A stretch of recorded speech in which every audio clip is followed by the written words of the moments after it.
Welcome friends, welcome to Ram Sasdeva classes. As you know, we have already uploaded quite a few videos on financial instruments covering several aspects such as the definition of financial instruments, classification of financial instruments. We have talked about liability and equity components and how to segregate liability and equity components. We have also talked about the recognition and measurement principles. We have discussed about what are derivatives, what are embedded derivatives, and we have also uploaded a few videos on hedge accounting, coverage several aspects of hedge accounting.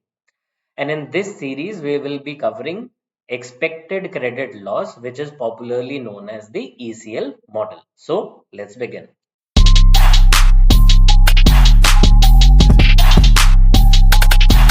So guys, in this series, we will talk about ECL model, that is the impairment of assets under IND AS 109.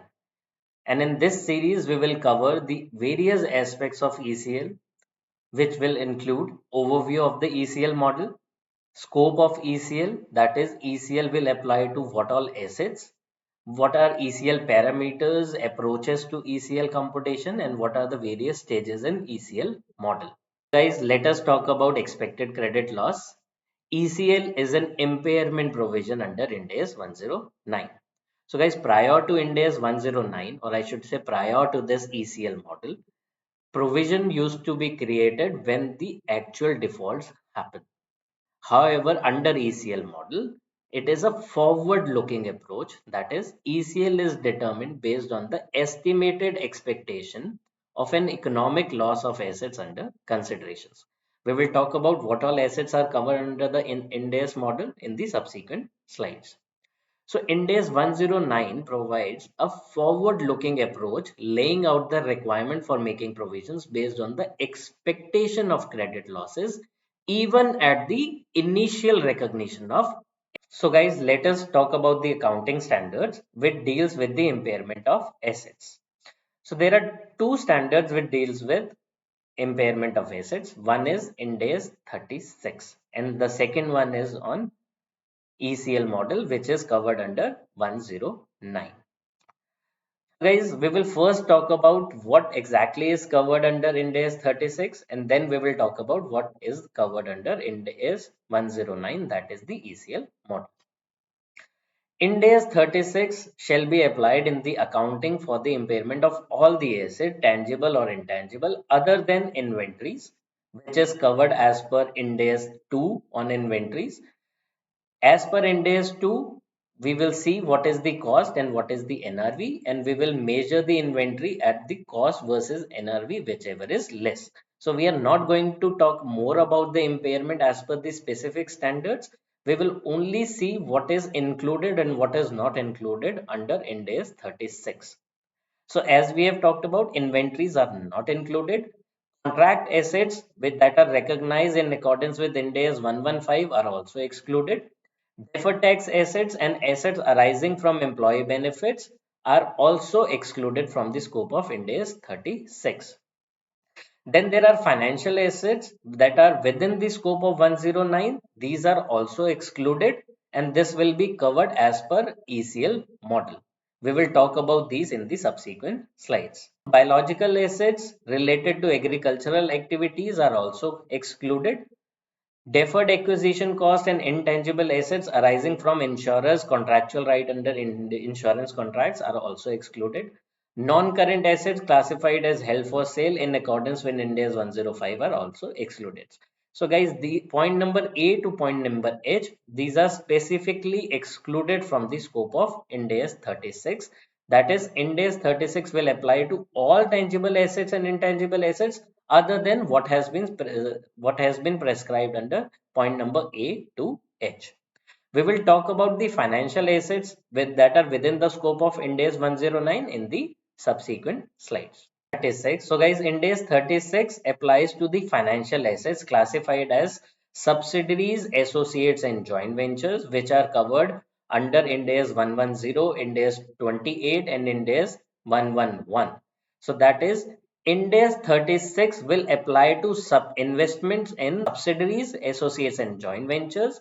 And for all other financial assets, we will have to see IND AS 109 that will be covered under the ECL model. So friends, having talked about the scope of Ind AS 36, let us now talk about the scope of ECL prescribed under Ind AS 109.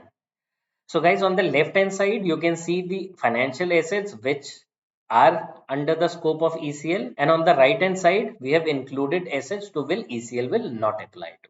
So remember guys, in the video on the classification of financial assets, we have already understood that a financial asset is classified either as amortized cost, fair value through OCI, or fair value through profit and loss. We have also understood about the equity financial assets, equity instruments, and the debt instruments. So guys, ECL will be applicable to all the financial assets, debt financial assets, which are measured either at amortized cost or fair value through OCI. However, ECL will not be applied to debt instruments which are measured at fair value through profit and loss.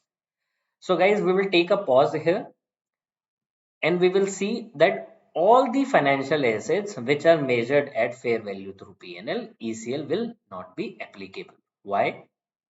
Because fair value measurement already captures ECL as part of their fair value measurement. So all the financial assets within the scope of 109, which is measured at fair value through profit and loss, is outside the scope of Ind AS 109. So we can say that financial assets, debt instruments which are measured at fair value through P&L, equity instruments measured at either at fair value through OCI or fair value through profit and loss will not be covered under the scope of ECL model. Only the assets which are measured at amortized cost or fair value through OCI will be covered under the ECL model. Equity instruments, whether at OCI or whether at fair value through P&L, will not be covered under ECL model. This will include when an entity makes an irrevocable election at initial recognition, not held for trading, to present subsequent changes in other comprehensive income. So guys, in short, we can say ECL will not be applied to financial assets which are measured at fair value. However, ECL will be applied to all the debt instruments measured at amortized cost or measured at fair value through OCI. ECL will also be applicable to lease receivables as per Ind AS 116. ECL will be applicable to contract assets as per Ind AS 115, and ECL will be applicable to trade receivables as well. Loan commitments which are not measured at fair value through profit and loss, ECL will be applicable. Loan commitment measured at fair value through profit and loss, ECL will not be applicable. ECL will be applicable to financial guarantee contracts which are not measured at fair value through P&L, and ECL are not applicable to financial guarantee contracts which are measured at fair value through profit and loss. So guys, in short, any financial asset which are measured at fair value, Ind AS 109 ECL model will not be applicable, as fair value measurement already captures ECL as part of their fair value measurements. All equity instruments, whether at OCI or at profit and loss, fair value through profit and loss, ECL will not apply. ECL will only apply to debt instruments which are measured at amortized cost or fair value through OCI. ECL will apply to lease receivables, contract assets, trade receivables, and loan commitments and financial guarantee contracts which are not measured at fair value through profit and loss. So guys, in this video, we have understood the scope of Ind AS 109. We have also discussed about the scope of Ind AS 36 on the impairment of assets. So guys, we will be uploading more videos which will cover several aspects of ECL. So stay tuned.